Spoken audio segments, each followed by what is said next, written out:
Class good morning. As you know we are on this chapter P block और हम लोग अभी complete कर चुके हैं ग्रुप नंबर 16, 17 एंड 18.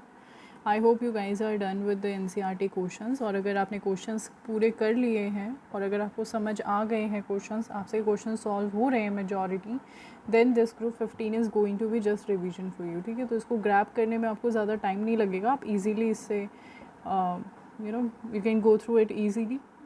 तो क्योंकि सारी चीज़ें same physical and chemical properties we have to go through it, just the some of the compounds and structure are going to be different, otherwise all the things are more or less same.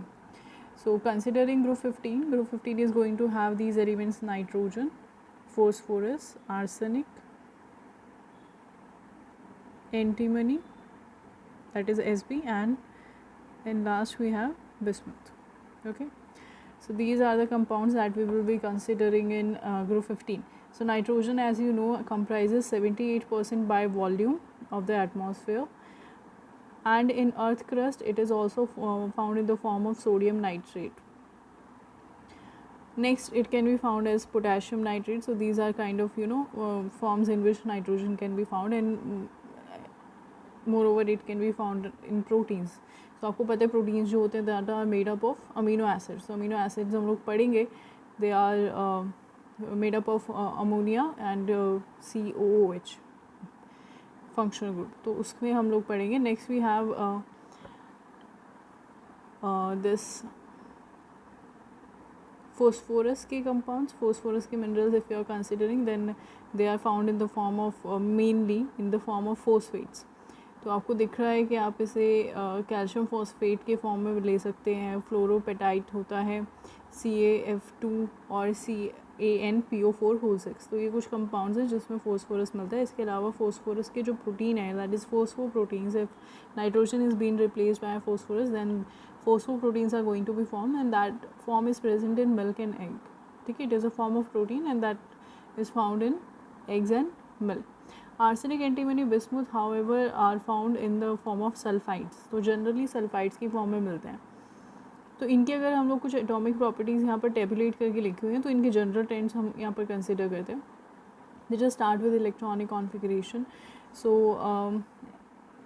just to revise, group 15 is going to have 5 valence electrons. So if any atom is going to have 5 valence electron, then its electronic configuration is going to have Ns2np3. Yes, Ns2np3. So as here you can see that it is going to have half filled stable electronic configuration, right? So its electronic configuration is quite stabler as compared to np4 or np2, right. तो इसके constituents preceding या successive groups की बजाय इसकी electronic configuration ज़्यादा stable है because it has half filled p orbital. Down the group, as you know, if we are going to consider atomic size, down the group जाने पर atomic size will increase as the number of shells increases as we move down the group. Okay, next we have to consider their ionization enthalpies. तो ionization enthalpy अगर आप consider करोगे तो यहाँ पर कुछ इंपॉर्टेंट है, तो इसको देखो. आपको पता है डाउन द ग्रुप जाने पर जो आयनाइजेशन एंथैल्पी है, इलेक्ट्रॉन्स लूज़ करना आसान हो जाएगा क्योंकि साइज़ बढ़ रहा है. सो डाउन द ग्रुप जाने पर आयनाइजेशन एंथैल्पी डिक्रीज़ होती है because it becomes easier to lose the electron. Okay, कोई प्रॉब्लम नहीं है यहाँ तक आपको. Great. Now let's just compare कि अगर आपके एक ही एटम, ये तो हमने एक एटम को दूसरे एटम से कंपेयर किया, ठीक है, लेकिन अभी हम एक एटम को उसी एटम की दूसरे आयनाइजेशन एंथैल्पी से कंपेयर करते हैं. That we have already done in 11th class. Let's just have a recap कि होता क्या था कि मान लीजिए आपको किसी एटम में से इलेक्ट्रॉन निकालने हैं, ठीक है. For example you considering nitrogen ही ले लें. तो नाइट्रोजन में से आपको क्या करना है, इलेक्ट्रॉन्स निकालने हैं. तो आपको पहले ही पता है कि नाइट्रोजन एक तो क्या है, इलेक्ट्रोनेगेटिव एलिमेंट है, तो इलेक्ट्रॉन निकालना वैसे भी इससे मुश्किल होगा. तो अगर आप ट्राई करते हैं इसमें से इलेक्ट्रॉन निकालने का, तो क्या होगा, n after losing 1 electron is going to form n positive. ठीक है, तो पहले इसके पास क्या था, 7 इलेक्ट्रॉन्स थे और 7 ही प्रोटॉन्स थे. अब क्या हो गया है इसके पास 6 इलेक्ट्रॉन्स हो गए हैं and it has 7 protons. So this energy, this first step energy is going to coincide with first ionization enthalpy, right? So this is going to be a first ionization enthalpy. if you're considering second ionization enthalpy to lose the second electron, then it is going to form n plus 2, and with that it is going to have 5 electrons and 7 protons, and this successive energy would be labeled as ionization enthalpy 2. So by common sense even you can tell कि ionization enthalpy 1 ज़्यादा होगी या 2 ज़्यादा होगी. So see, जब आपने पहला electron निकाला तो आपके एटम के पास 7 इलेक्ट्रॉन्स थे, 7 प्रोटॉन्स थे, राइट. तो इसमें से निकालना फिर भी आई नो कि टफ है क्योंकि साइज छोटा है, इलेक्ट्रोनेगेटिव ज़्यादा है, तो इसमें से जितनी एनर्जी निकालने में लगी कुछ लगी IE1, ओके. लेकिन जब एक इलेक्ट्रॉन ये एटम लूज़ कर चुका है तो इसके पास 6 इलेक्ट्रॉन्स बचते हैं और प्रोटॉन्स तो इंटैक्ट है, वो तो पार्टिसिपेट नहीं करते, वो तो लूज़ गेन नहीं हो रहे, तो 7 ही रहेंगे. तो 6 इलेक्ट्रॉन्स, पहले 7 प्रोटॉन्स 7 इलेक्ट्रॉन्स को संभाल रहे थे, लेकिन अब वही 7 प्रोटॉन्स 6 इलेक्ट्रॉन को संभाल रहे हैं.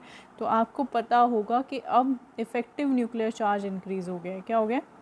इफ़ेक्टिव न्यूक्लियर चार्ज पहले से बढ़ गया है, यानी कि बहुत अच्छे से ये 7 प्रोटॉन्स इन 6 इलेक्ट्रॉन्स को होल्ड करेंगे. ठीक है, तो अब इसमें से इलेक्ट्रॉन निकालना क्या हो जाएगा? मुश्किल हो जाएगा. दैट मीन्स आपको दूसरी ionization enthalpy is always going to be greater than first ionization enthalpy.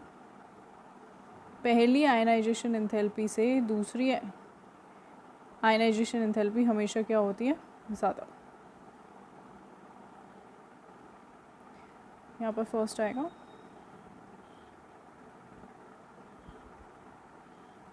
So this ionization enthalpy 2 is always going to be greater than first ionization enthalpy. I hope this is clear. It makes sense to all of you, right? Okay, now moving on. So this was all about ionization enthalpy. Okay, now let's just consider ionization enthalpy में ही हम बात करते हैं. आपको पता है trend आप सबको याद है, लेफ़्ट टू राइट जब हम जाते हैं तो आपको पता है कि लेफ़्ट टू राइट जाने पर क्या होता है? आयनाइजेशन एंथैल्पी इंक्रीज़ होती है क्योंकि साइज़ डिक्रीज़ हो रहा है. ठीक है, तो अगर आप कंपेयर करो ग्रुप 15 और group 16, that is nitrogen family and oxygen family, तो आपको क्या लगता है किसकी आयनाइजेशन एंथैल्पी ज़्यादा होगी? कौन जल्दी इलेक्ट्रॉन लूज़ करेगा, नाइट्रोजन या oxygen?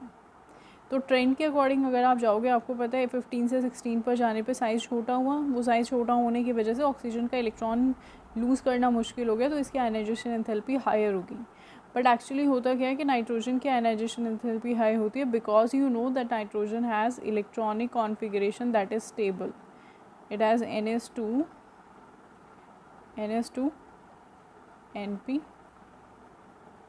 NP3, whereas nitrogen is going to have NS2 NP4. तो आपको पता है कि यहाँ पर क्या होगा? एक इलेक्ट्रॉन अगर ऑक्सीजन छोड़ देता है तो it is going to form stable electronic configuration, stable half filled electronic configuration. तो इलेक्ट्रॉन छोड़ना चाहेगा यहाँ पर ऑक्सीजन, तो एक इलेक्ट्रॉन छोड़ने के बाद वो क्या बना लेता है? NP3. तो नाइट्रोजन में से इलेक्ट्रॉन निकालना मुश्किल है due to stable electronic configuration, जबकि ऑक्सीजन आसानी से इलेक्ट्रॉन छोड़ देगा. दैट इज़ वाई ग्रुप 16 की ionization enthalpy is going to be less than group 15 की आयनाइजेशन एंथैल्पी. तो अगर आपको ट्रेंड से कभी भी हटकर आयनाइजेशन एंथैल्पी से पूछा जाए, आयनाइजेशन एंथैल्पी का जवाब हमेशा और हमेशा होगा क्या? हमेशा और हमेशा आयनाइजेशन एंथैल्पी जो आपको देखनी है वो हमेशा किससे देखनी है? इलेक्ट्रॉनिक कॉन्फिगरेशन ही उसका आंसर होगी. ओके, चलो let's just move on.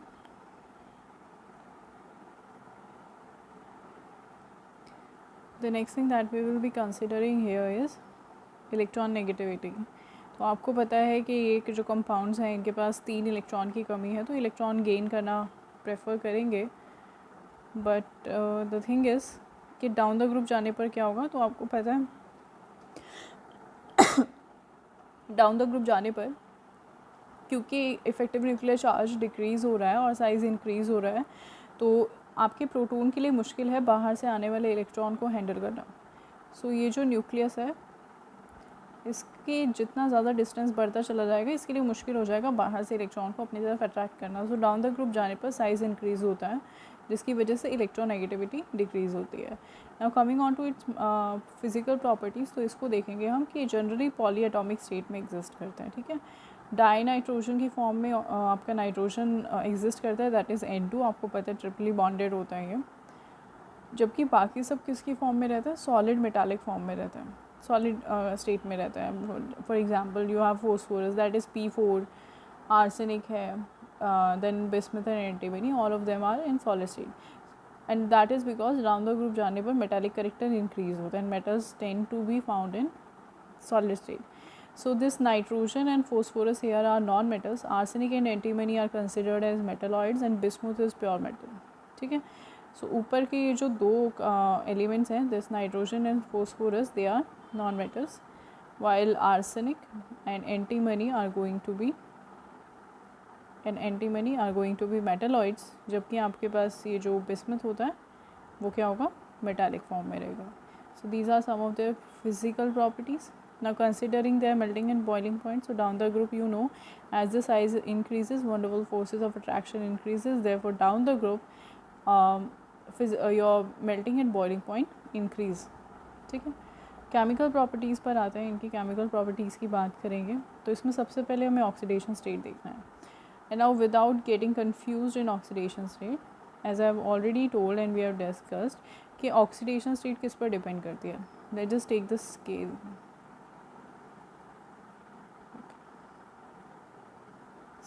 Let's just take scale over here. ठीक है, हमने स्केल लिया 0 से 8 तक का स्केल होता है हमारे पास स्टेबिलिटी का. या तो 0 इलेक्ट्रॉन हो जाए या 8 इलेक्ट्रॉन हो जाए. ठीक है. और हमारे पास नाइट्रोजन किस पर होता है, 5 के स्केल पर. इसके पास कितने वैलेंस इलेक्ट्रॉन होते हैं, इसके पास 5 वैलेंस इलेक्ट्रॉन्स होते हैं. So now the thing is कि आपको क्या लगता है इसके लिए ज़्यादा स्टेबल या ज़्यादा फेवरेबल सिचुएशन क्या है, 8 तक पहुंचना या 0 तक पहुंचना. Obviously to gain 3 electrons. Okay. So what it does is prominently, because all 4 elements जो कि पहले 4 एलिमेंट्स हैं, they are metals and metalloids, so they prefer to gain electrons. किस में रहता है, -3 ऑक्सीडेशन स्टेट में रहता है. नाउ आपको पता है कि अगर वो माइनस में रहेंगे तो किस में रहेंगे, यानी कि अगर इलेक्ट्रॉन लेने पड़े तो कितने इलेक्ट्रॉन लेंगे, 3 इलेक्ट्रॉन लेंगे. लेकिन अगर उनके पास ऐसी कंडीशन हो गई कि इलेक्ट्रॉन ले नहीं सकते, छोड़ने पड़ेंगे, तो क्या होगा, कितने इलेक्ट्रॉन आपको लगता है उसके उसे छोड़ने पड़ेंगे. See, this is 0, this is 8, these are the stable configurations and here is nitrogen family. So 3 electron लेने के बाद it can attain noble gas electronic configuration, या फिर 5 इलेक्ट्रॉन्स लूज़ करने के बाद it can attain stable electronic configuration. Obviously अब आप मेरी बात सुने बहुत ध्यान से. हमें कैसे पता चलेगा कि कब नाइट्रोजन इलेक्ट्रॉन ले रहा है और कब नाइट्रोजन इलेक्ट्रॉन लूज़ कर रहा है. तो इलेक्ट्रॉन गेन करना और लूज़ करना सामने वाले एलिमेंट के ऊपर डिपेंड करता है. डिपेंड करता है कि सामने कौन सा एलिमेंट आपके पास प्रेजेंट है. What do I mean by that is, see, इसको एक्सप्लेन करते हैं कि इस बात का मतलब क्या है. देखो, आपका कोई भी एटम इलेक्ट्रॉन छोड़ेगा या लेगा, ये इस बात पे डिपेंड करता है कि वो किस मेटल के साथ कंबाइन हो रहा है. ठीक है. तो अगर आपका अपकमिंग एलिमेंट है जिसके साथ कंबाइन होना है, वो एलिमेंट ज़्यादा इलेक्ट्रोनेगेटिव है. ठीक है, वो क्या है, मोर इलेक्ट्रोनेगेटिव है, तो आपका जो एटम ए है वो क्या करेगा, इसको इलेक्ट्रॉन देने पड़ेंगे बी को, क्योंकि बी ज़्यादा इलेक्ट्रोनेगेटिव है. तो बी इलेक्ट्रॉन्स को क्या कर लेगा, अट्रैक्ट कर लेगा. तो ए को अगर इलेक्ट्रॉन छोड़ने पड़े तो ए किस में रहेगा, पॉजिटिव स्टेट में रहेगा, और बी किस में रहेगा, नेगेटिव ऑक्सीडेशन स्टेट में रहेगा. लेकिन वहीं पर अगर ए सी के साथ कंबाइन हो रहा है and C is less electronegative, what is it, it's less electronegative. तो लेस इलेक्ट्रोनेगेटिव अगर ये है तो मोर इलेक्ट्रोनेगेटिव कौन होगा, ए.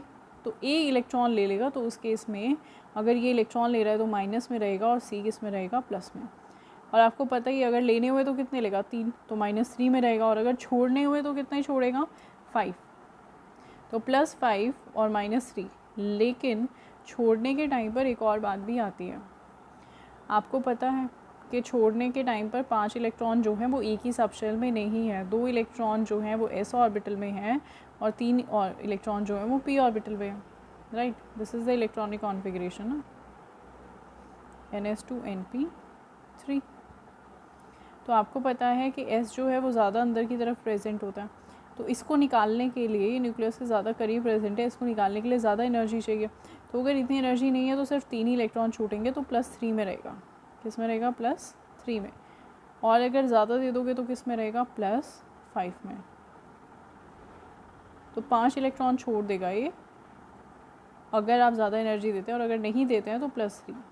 अब देखो इतना समझ में आएगा, आ गया होगा। अगर नहीं आया तो इसको प्लीज़ एक बार से रिवाइंड कर लो, दोबारा से देख लो इसे। पॉजिटिव अगर सामने वाला ज़्यादा इलेक्ट्रोनेगेटिव है तो, नेगेटिव ऑक्सीडेशन स्टेट होगी अगर सामने वाला कम इलेक्ट्रोनेगेटिव है तो अगर देखो छोड़ने की बारी आती है तो क्या होता है, नाइट्रोजन को कंसिडर करते हैं और बिस्मुथ को कंसिडर करते हैं। ठीक है, यहाँ पर एक बहुत ही इंपॉर्टेंट कंसेप्ट आता है, इसको हम ऑलरेडी कर चुके हैं, तो इसको ध्यान से एक बार सुनना।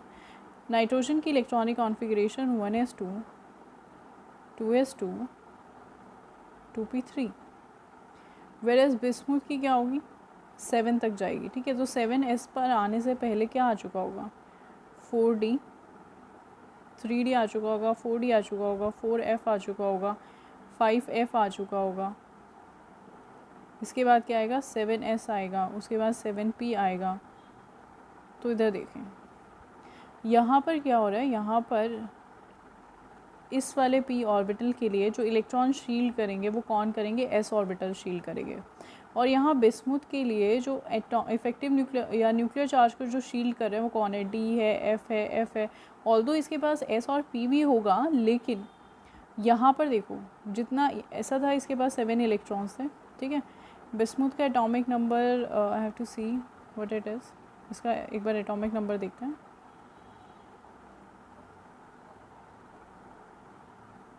चलो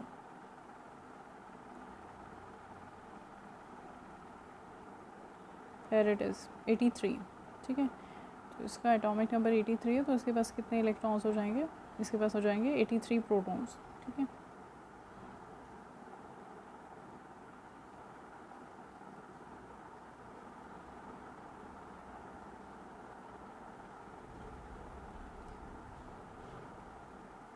so this is going to have 83 protons and this is going to have 7 protons। तो इन 7 प्रोटॉन्स को शील्ड कर रहे हैं s ऑर्बिटल, लेकिन इस 83 प्रोटॉन्स को sp भी करेंगे, लेकिन और साथ साथ कौन करेगा, df ये सब शेल्स। आपको पता है df सब शेल्स का जो शील्डिंग इफेक्ट होता है वो बहुत ही पुअर होता है। इसकी वजह से क्या होगा कि जितना चार्ज पीछे तक पहुंचना चाहिए था उससे ज़्यादा चार्ज पहुंचेगा आपकी वैलेंस शेल तक। तो यानी कि जितनी अट्रैक्शन इन एस और पी ब्लॉक को फील करनी चाहिए थी उससे ज़्यादा अट्रैक्शन फील करेंगे। ठीक है, और इन दोनों में से भी अगर आप कंपेयर करोगे तो जो 7s है वो ज़्यादा अट्रैक्शन फील करेगा टूवर्ड्स न्यूक्लियस। तो अगर 7s टूवर्ड्स न्यूक्लियस ज़्यादा इंटरेक्शन शो कर रहा है, अट्रैक्शन शो कर रहा है, तो इसके 2 इलेक्ट्रॉन्स को निकालना मुश्किल हो जाएगा। That means these 2 electrons are not going to participate in bonding, and this is what is known as inert pair effect. तो ये जो एक पेयर ऑफ इलेक्ट्रॉन्स है ये क्या कर रहा है, यहाँ पर पार्टिसिपेट नहीं कर रहा, इनर्ट हो गया। तो इनर्ट हो गया तो इसीलिए इसे हम क्या कहते हैं, inert pair effect. So down the group जाने पर इफेक्टिव न्यूक्लियर चार्ज जो है, शील्डिंग इफेक्ट जो है वो पुअर हो जाता है। तो वैलेंस शेल पर जितना चार्ज पहुंचना चाहिए था उससे ज़्यादा चार्ज पीछे तक पहुंचता है, जिसकी वजह से ये जो इलेक्ट्रॉन्स हैं जितना अट्रैक्टेड होने चाहिए थे न्यूक्लियस से उससे ज़्यादा होते हैं। और इन दोनों में से भी अगर आप कंपेयर करोगे तो वो एस के इलेक्ट्रॉन्स होंगे क्योंकि वो पहले प्रेजेंट होते हैं। तो ये जो एक पेयर ऑफ इलेक्ट्रॉन है ये इनर्ट हो जाता है, अब ये बॉन्डिंग में पार्टिसिपेट नहीं करेगा, और इसकी वजह से क्या होगा, ये सिर्फ 3 इलेक्ट्रॉन ही लूज़ कर पाएगा।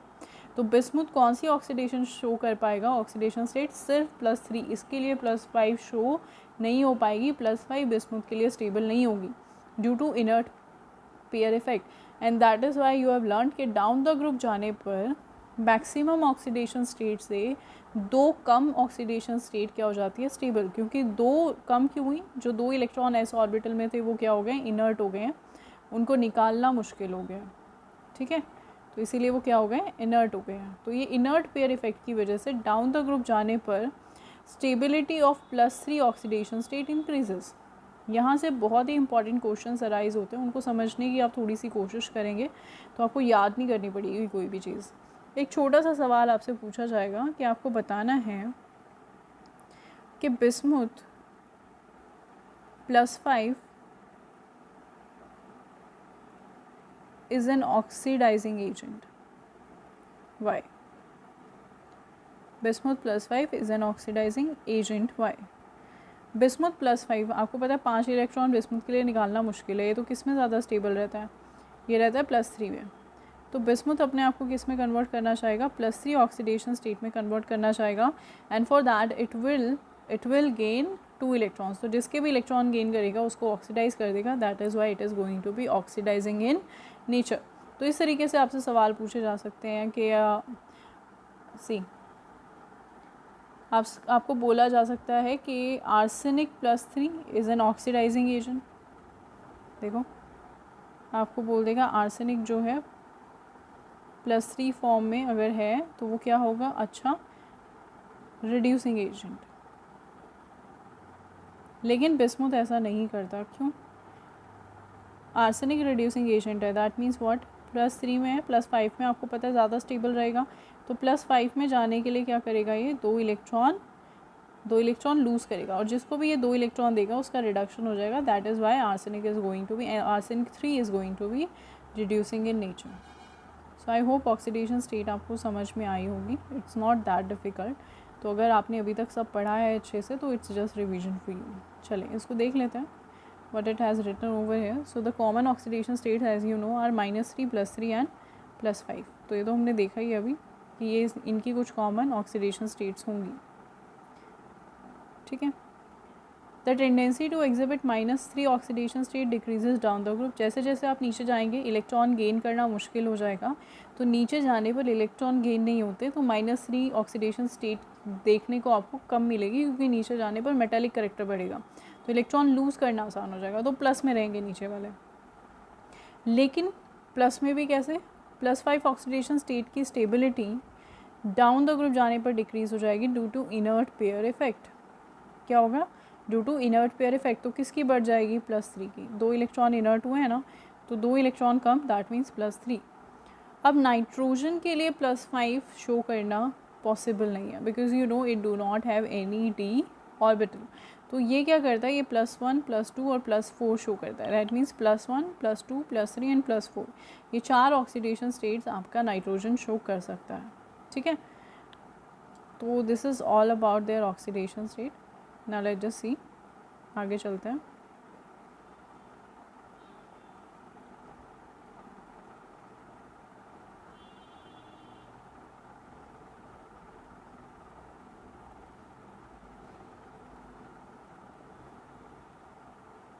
Okay, next, yes it is really very important. See, disproportionation आपसे पूछा जा रहा है। आपको फिर पता है डिस्प्रोपोर्शनेशन अगर आपसे पूछ रहा है तो इसका मतलब ये पूछ रहा है कि वो ऑक्सीडाइज होगा या वो रिड्यूस होगा। अगर वो डिस्प्रोपोर्शनेट हो रहा है that means it can be oxidize and it can be reduce simultaneously. So see, nitrogen over here oxidation state अगर आप निकालेंगे तो it would come out to be +3। क्या HNO2 sorry disproportionation reaction show कर सकता है? क्या ये प्लस में इससे ज़्यादा हो सकता है और इससे कम हो सकता है? Yes it can B, because you know nitrogen can even form +2 and it can even form +5। तो +5 में भी जा सकता है, +2 में भी जा सकता है, ऑक्सीडाइज भी हो सकता है, रिड्यूस भी हो सकता है। That mean it can show disproportionation reaction and that's exactly what it is doing over here. HNO3 में इसकी ऑक्सीडेशन स्टेट है +5 और NO के अंदर इसकी ऑक्सीडेशन स्टेट है +2। So it is getting reduced and oxidized simultaneously. That means it do show disproportionation reaction. Similarly, phosphorus can also show disproportionation reactions. However, आपको पता है कि आर्सेनिक जो है, ठीक है, +3 oxidation state in arsenic, antimony and bismuth become increasingly stable with respect to disproportionation.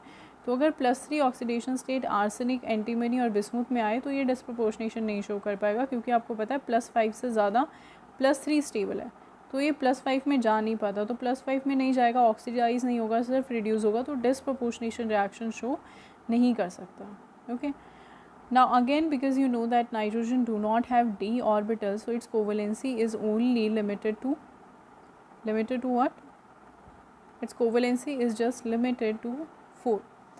मैंने आपको पहले भी बताया था ये कैसे होता है। सो सी, आपको समझ आएगा अभी। नाइट्रोजन के पास क्या है, NH2, 2 इलेक्ट्रॉन है s ऑर्बिटल में and it has 3 electrons in p orbital. Right.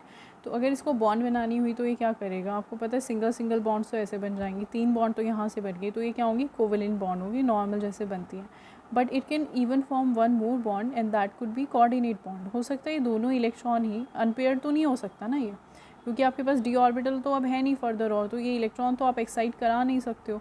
तो सिर्फ एक ही पॉसिबिलिटी आपके पास बची एंड दैट इज़ कि नाइट्रोजन दोनों ही इलेक्ट्रॉन दे के एक बॉन्ड बना ले, and that would be dative bond और कोऑर्डिनेट बॉन्ड।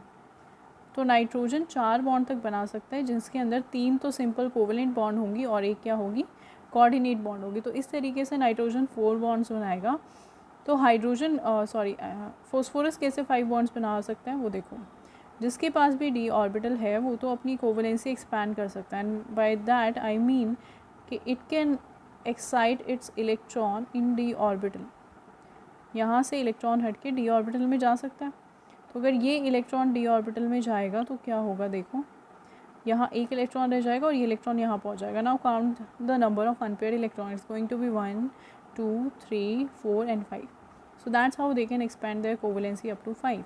तो इसीलिए वो +5 में रह सकते हैं, 5 इलेक्ट्रॉन लूज़ करके, या 5 बॉन्ड बना सकते हैं। ओके फाइन,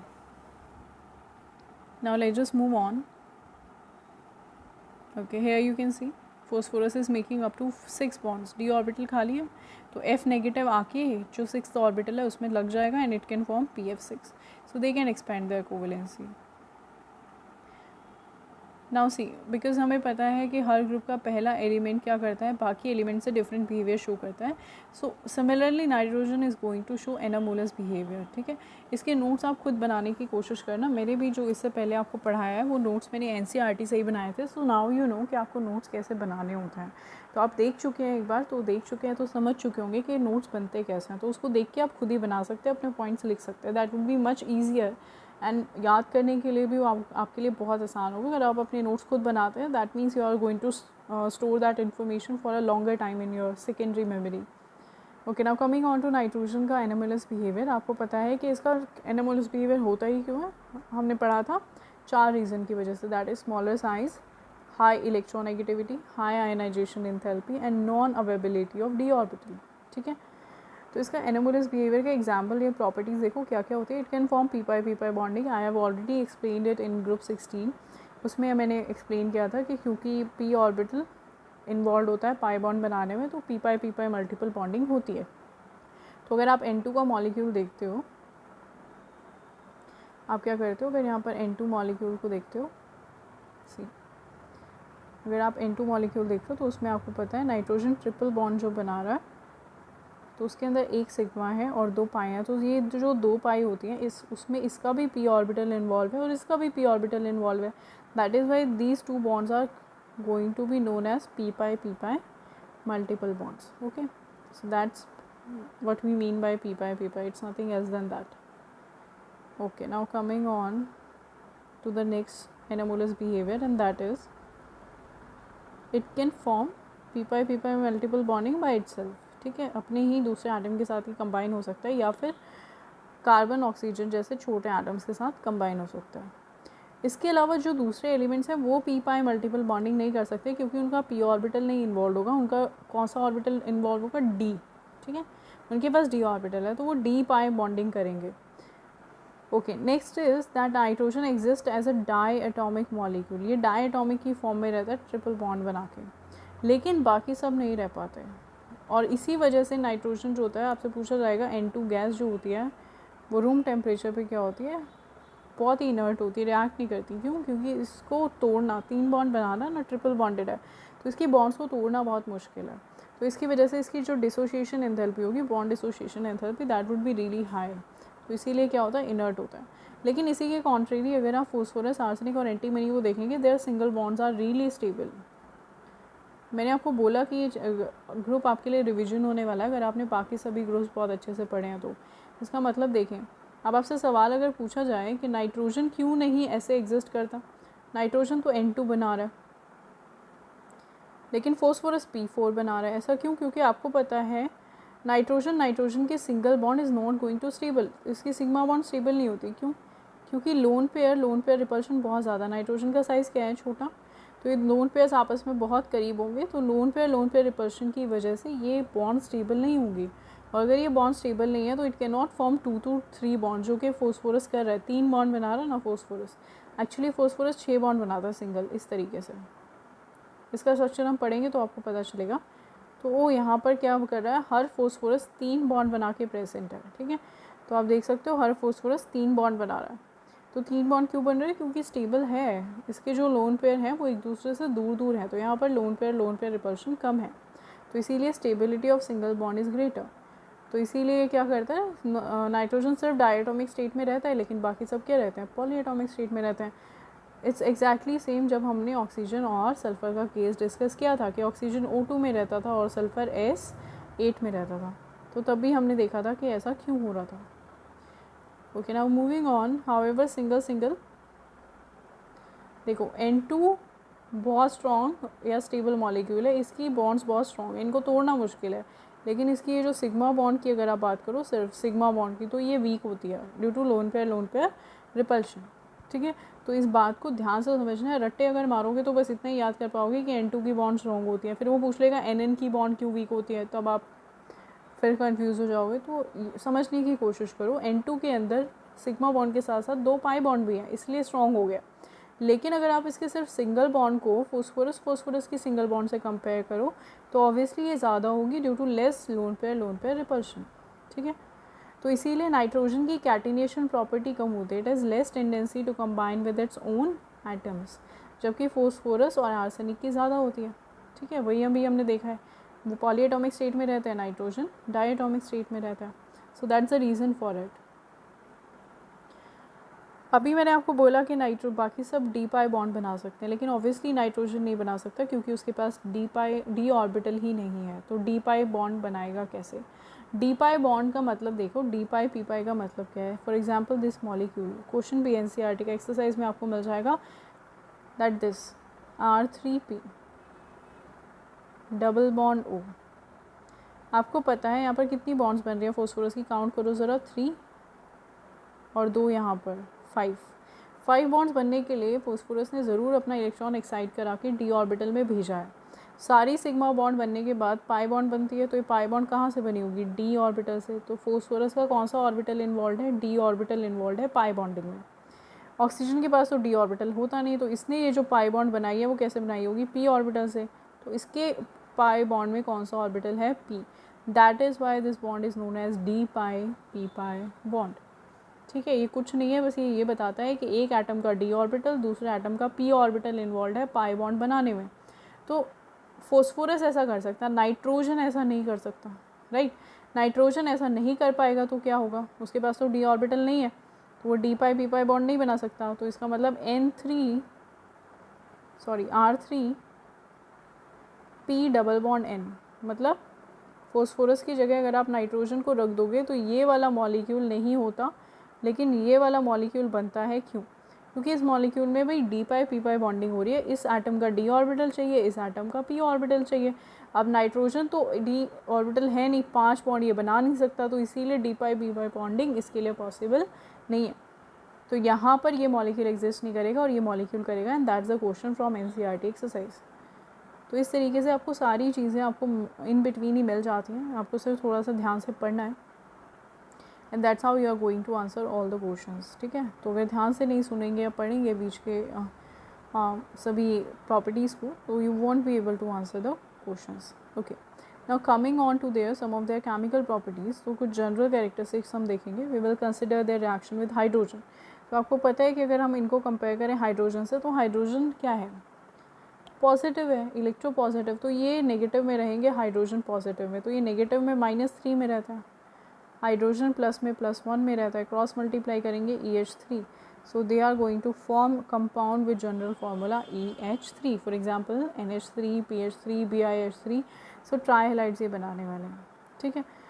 अब क्योंकि इनके पास हाइड्रोजन H पॉजिटिव की फॉर्म में प्रेजेंट है, डज दैट मीन कि ये बेसिक है, हाँ सॉरी एसिडिक है, डज दैट मीन कि ये एसिडिक है, नो, क्योंकि पानी में जाने के बाद ये करते क्या हैं, इनके पास है lone pair, don't forget NH2 NP3 है ना, तो P3 3 ऑर्बिटल पी के यूज़ करके 3 बॉन्ड बना ली, एस के 2 इलेक्ट्रॉन जो हैं वो इसके ऊपर लोन पेयर की तरह प्रेजेंट है।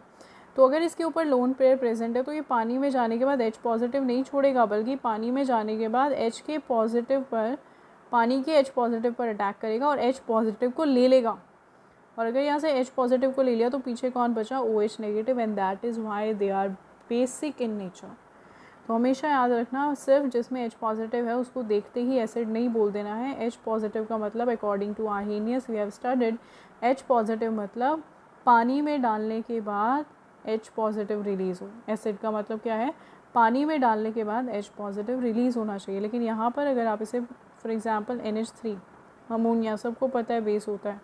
क्यों बेस होता है ये, क्योंकि जैसे ही आपने पानी में इसको डाला, पानी के H पॉजिटिव पर अटैक करेगा, OH नेगेटिव को निकाल देगा and it is going to form ammonium ion plus OH negative. तो ये क्या हो गया, बेसिक। अब आप कहोगे देख के पता नहीं चल रहा, तो क्यों नहीं पता चल रहा था, क्योंकि ये OH नेगेटिव इसका खुद का नहीं है, इसने पानी में से H पॉजिटिव लेने के बाद OH नेगेटिव निकाला है। और ऐसे जो बेसिस होते हैं उनको हम वीक बेस बोलते हैं, क्योंकि खुद का OH नेगेटिव उनके पास नहीं है। इनको हम लुईस बेस की कैटेगरी में भी रख सकते हैं, बिकॉज लुईस बेस के according bases are electron donors. तो उनके पास लोन पेयर ऑफ इलेक्ट्रॉन है, तो वो क्या होंगे, बेस होंगे। ये बहुत ही अच्छी चीज़ है कि यहाँ अब आपसे पूछा जाएगा कौन ज़्यादा अच्छा बेस है, बताओ। एक आपको दे दिया NH3 आपके पास है, एक आपको दे दिया PH3, आपसे पूछा जाएगा दोनों के ऊपर ही एक एक लोन पेयर है, बताओ दोनों में से कौन ज़्यादा अच्छा लुईस बेस है। तो आपको पता है जो भी इलेक्ट्रॉन जल्दी दे देगा वो क्या होगा, अच्छा बेस होगा। अब दोनों में से इलेक्ट्रॉन जल्दी कौन देगा, जिसके पास ज़्यादा होंगे। Now you would be like कि ज़्यादा तो किसी के पास नहीं है, दोनों के पास एक एक ही लोन पेयर ऑफ इलेक्ट्रॉन्स है। तो जब भी मैंने आपको बताया था चार्ज सेम होता है तो हम किस पर पहुंच जाते हैं, चार्ज डेंसिटी पे। सिमिलरली अगर लोन पेयर सेम है तो we will be considering electron density. See यहाँ पर नाइट्रोजन पर एक लोन पेयर और यहाँ फोस्फोरस पर एक लोन पेयर। आपको क्या लगता है कहाँ पर ज़्यादा लोन पेयर या इलेक्ट्रॉन डेंसिटी प्रेजेंट होगी। ऑब्वियसली नाइट्रोजन का साइज़ छोटा है तो उसके लिए एक लोन पेयर बहुत ज़्यादा इलेक्ट्रॉन डेंसिटी है। फोस्फोरस का साइज़ बड़ा होने की वजह से इसकी जो इलेक्ट्रॉन डेंसिटी है वो इसके कंपैरिजन में डिक्रीज़ हो गई। Mind you, I am considering electron density and not electrons. Electrons दोनों के पास दो दो ही हैं। इलेक्ट्रॉन डेंसिटी क्या होता है, number of electrons divided by volume of atom.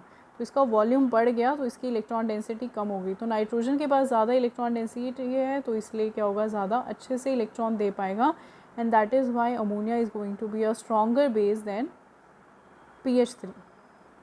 ठीक है, फोस्फीन से वो ज़्यादा अच्छा बेस होगा। तो ये आप देख सकते हो इनका बेसिक कैरेक्टर है। ठीक है, बेसिक स्ट्रेंथ का कैरेक्टर है। Now coming on to their reactivity towards oxygen. तो ऑक्सीजन आपको पता है कि क्या है, ज़्यादा इलेक्ट्रोनेगेटिव है ऑब्वियसली, तो ये पॉजिटिव में रहेंगे। पॉजिटिव में +3 में भी रह सकते हैं और +5 में भी।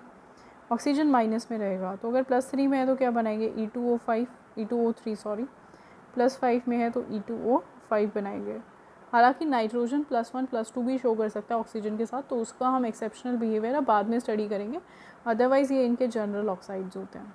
ठीक है, इनकी रिएक्टिविटी हेलोजन्स के लिए क्या होगी, हेलोजन्स अगेन क्या होते हैं, ज़्यादा इलेक्ट्रोनेगेटिव, तो ये प्लस में रहेंगे, हेलोजन माइनस में रहेंगे। प्लस में ये किस में रहते हैं, +3 में, तो 3 हेलोजन लग सकते हैं। +5 में भी रहते हैं तो 5 हेलोजन लग सकते हैं।